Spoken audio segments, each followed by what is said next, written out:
Hi, I'm Max from Games for Families, and today we're going to talk about Dokmus, this game from Lautapelit and Renegade Game Studios, and designed by Mikko Punakallio. I hope, Mikko, I've pronounced your name correctly. You've really made a very nice little game. Let me tell you about it. In Dokmus, you represent one of 4 tribes, each represented by a primary colour, because this is a board game and not real life. And each turn you have a starting position, and then you have 3 camps you can place. If you're just moving on to a bit of meadow, you can just place it, that's absolutely fine. But as you can see, there are different terrains. The ruins I'll explain later, but they give you benefits at the end of the game and an immediate benefit as well. But these are a little bit more tricky. So waterways, let's say I've got another 3 waterways, I'd need to sacrifice 1 and then place my next camp anywhere next to the waterway, anywhere at the other end. If I wanted to enter a forest, if I'm already in a forest, this doesn't apply, I would also need to sacrifice. So actually, if I've only got 1 left, I can't go into the forest. But let's say it's now my next turn, I sacrifice another 1 and I place in the forest. And of course, I'm heading for this lovely big 3-point temple here. So let's move on to my next go. I've got another 3 and I place 1 there. You might think, wow, I'm stuck now, but the rules explain it in a slightly tricky way, but the best way I can explain it is that you get free movement through the temples. Their doors are always open, because this is an open and tolerant religion. So we're going to put the next one next to theirs. You can always go through the temples without needing to sacrifice or do anything like that. There's a couple of other things there. The volcanoes are quite interesting. You wouldn't think why we'd use them just with this setup, but you can put your place the thing on there, and then at the end of your go it gets sacrificed. So I've used that term sacrificing a couple of times, so it might be worth explaining why that can matter. Camps that are sacrificed go onto this board, and at the end of the game the person who has the most sacrificed gets a small but significant points difference. So sacrificing can be actually something you do deliberately. It can also be something that you have to do in order to access an area of the board. The other thing at the end of the game, once you've placed all 25 of your pieces, is you score for the amount of temples you've discovered. Red ones score you 2 points and yellow ones score you 3 points. And there's also bonus points depending on the number of players to do with how many different tiles you have discovered temples on. And finally, if you get quite a large bonus, I think, of 8 points if you've discovered all of the temples in one tile.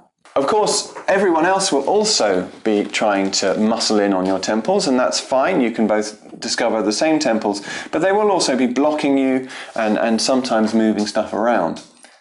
And this is, so far, quite a static, not that interesting puzzle. But this is where the game has what you might call its special sauce, and that is these Genie cards.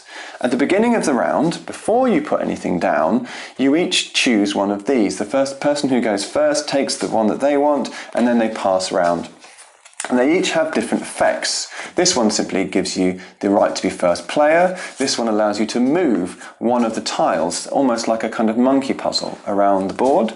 This one allows you to move one of your own pieces, which might just edge you closer to that hard to get to yellow temple.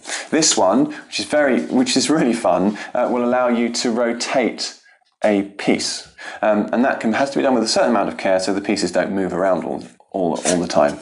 And this one, number 5, allows you to do any one of those things, because he's the old god who was all powerful but now getting a bit old. And because he's getting a bit old, he goes last. So as well as choosing what power you want to use, you're also choosing your turn order when you're choosing these cards. And that adds a whole different level, a whole different dimension to the game. So the last thing I want to explain is these ruins squares. When you place on a ruin square, not only will you get points at the end of the game, but only 1 point, doesn't make a huge difference, but you get to do one of these genie abilities immediately. And that means essentially you get to do two in the same turn, which can absolutely change how the board looks and can really mess with your opponents. So there's an awful lot to like about this game. The gameplay itself is very compelling. It's a puzzle that's constantly moving around, and every turn you have a different challenge, but it's not so variable that you have to start afresh. And so I don't think analysis paralysis has been a huge problem in this game.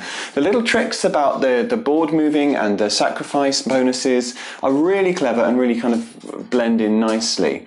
The theme, yes, is pasted on, but it does when you're actually kind of putting what looks like a tent down on a board and kind of marking your journey. It sort of feels like you are exploring these areas, and so I do like that. I think much as it's a very thin theme, it's appropriate and it works quite nicely. And actually one thing which is a minor thing that I really like, it's in a really thin small box, so you can put it on your shelf and it doesn't take up loads of space. It is exactly as big as it needs to be, and those of us with big collections of games know how annoying it is when a game is bigger than it needs to be, so well done on that.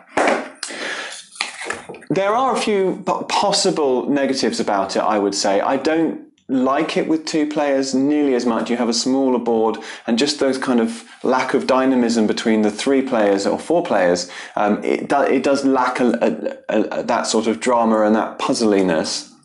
There is a practical difficulty with, let's say you've got quite a lot of these on here, having to pick it up and move it around and put it back without, as you can see, them shaking around and falling off the particular space that they were on. That could have been dealt with a slightly better production. And there is another small niggle about the production, which is that if you look at the ruin spaces, they have a slightly different grass on them, and which I know is a minor thing, but it's really irritating.